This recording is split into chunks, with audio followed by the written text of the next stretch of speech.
Пепел сожженной кошки стучит в мое сердце.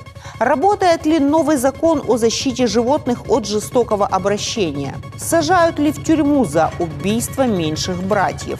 Уравняют животное с человеком в праве на жизнь в Украине? Точно не сегодня.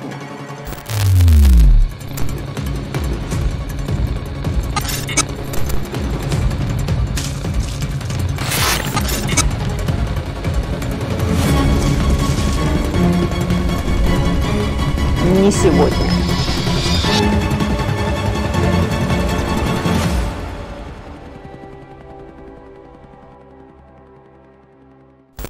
Этим летом Верховная Рада приняла закон о защите животных от жестокого обращения. Как говорили авторы законопроекта, он прорывной, и теперь животные точно будут под защитой. В ноябре закон вступил в силу. То есть заработали изменения в Уголовном и Административном кодексах, наказания для живодеров расширили и углубили. Но защитит ли закон животных от нелюдей? Может быть, кого-то уже посадили в тюрьму? Или оштрафовали так, чтобы неповадно было издеваться над животными? На самом деле статья о жестоком обращении с животными существовала в Уголовном кодексе и раньше. Но вот реальные сроки за жестокое убийство животных никто не получал. Хотя условное наказание сколько угодно. Пару лет назад всю Украину облетела новость. Судья Новомосковского горрайона суда Инна Крахмалюк дала 5 лет лишения свободы за жестокое убийство курицы. Убийца сначала бил курицу ногами, затем схватил курицу за крылья и несколько раз ударил о землю. Убийство проходило на глазах несовершеннолетнего, а потом это все появилось в Инстаграме. Наказали живодера, конечно же, условно, с испытательным сроком в 1 год. За этот год куроненавистник из Перещепина никого больше не убил и тем самым очистился перед законом. Точно так же ведет себя еще один садист. На этот раз из Каменского. Живодер разводил породистых собак и продавал щенят на стихийном рынке. А кормил он их знаете чем? Там же на рынке собирал у бабок непристроенных котят и щенят. А еще ему их приносили домой, думая, что он занимается пристройством малышей. А он их не кормил. Ждал, пока они умрут от голода, и скармливал собакам. А может, и не ждал. Со двора морального урода зоозащитники забрали 14 собак и 10 котов. Запас, так сказать, дармового корма. Этот, с позволения сказать, человек сотрудничал со следствием, во всем искренне признался и получил свои условные 5 лет. Его испытательный срок, кстати, еще не закончился. Но это все в прошлом. Сейчас с принятием нового закона все должно пойти по-другому. Действительно, статью Уголовного кодекса о жестоком обращении с животными значительно расширили. Теперь человек может быть привлечен к уголовной ответственности за неправильную транспортировку животного, за торговлю порнографией с участием животных, за изнасилование тваринки.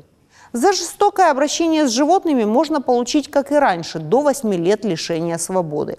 Еще и с конфискацией. Ну, если, конечно, будет кого конфисковывать. Обновленная статья в Уголовном кодексе вступила в действие только 8 ноября, и приговоров по новому в реестре еще нет. Но, может быть, украинская Фемида с принятием закона, так сказать, прониклась и хотя бы одного двуногого зверя посадила за решетку, пользуясь возможностями старой статьи. Напомню, раньше стандартным наказанием было 5 лет лишения свободы с испытательным сроком от 1 до 3 лет. Судя по реестрам, ничего такого не произошло. Наоборот, женщине, которая выбросила свою кошку с 9-го этажа за то, что Кытя нагадила в постель, дали 1 год условно. Кошка погибла. Такой же приговор получил и мужчина, который расстрелял соседскую собаку. Снова видим 5 лет условно за повешенного пса своей матери. Щире каяття буквально топит сердце украинской Фемиды. За издевательство над животными в Украине существует также административная ответственность. То есть, если двуногий зверь издевается над четвероногим, но пока не покалечил и не убил, его могут оштрафовать на сумму от 200 до 500 необлагаемых минимумов или посадить под арест на срок до 15 суток. Судебная практика такова. Выбросил собаку в лес на произвол судьбы в завязанном мешке – получи штраф 300 минимумов или 5100 гривен. Пытался повесить собаку на дереве, но не смог – получи такой же штраф. 3400 гривен штрафа с конфискацией живности получила харьковчанка, которая держала в квартире 8 собак и 4 котов и не выводила их на улицу. Суд счел это жестоким обращением с животными. Вот тут, конечно, соседи порадовались. В общем, за издевательство над меньшими братьями и их убийство в Украине не сажают в тюрьму. И новый закон о жестоком обращении с животными тут вряд ли поможет. Могли бы сажать и по старой статье Уголовного кодекса, но не сажали. Теоретически новый закон может создать проблемы владельцам частных приютов для животных, особенно приютов для хищных птиц, которых теперь нельзя содержать в неволе, но и выпустить в природу нельзя. На практике у полиции для этого всего просто не хватит рук, с людьми забот хватает. И мне почему-то сложно представить полицейских, которые ходят по дворам и меряют длину собачьих цепей. Или судью, который отправит за решетку хотя бы одну сволочь, вымещающую свои жизненные неудачи на четвероногих живых существах.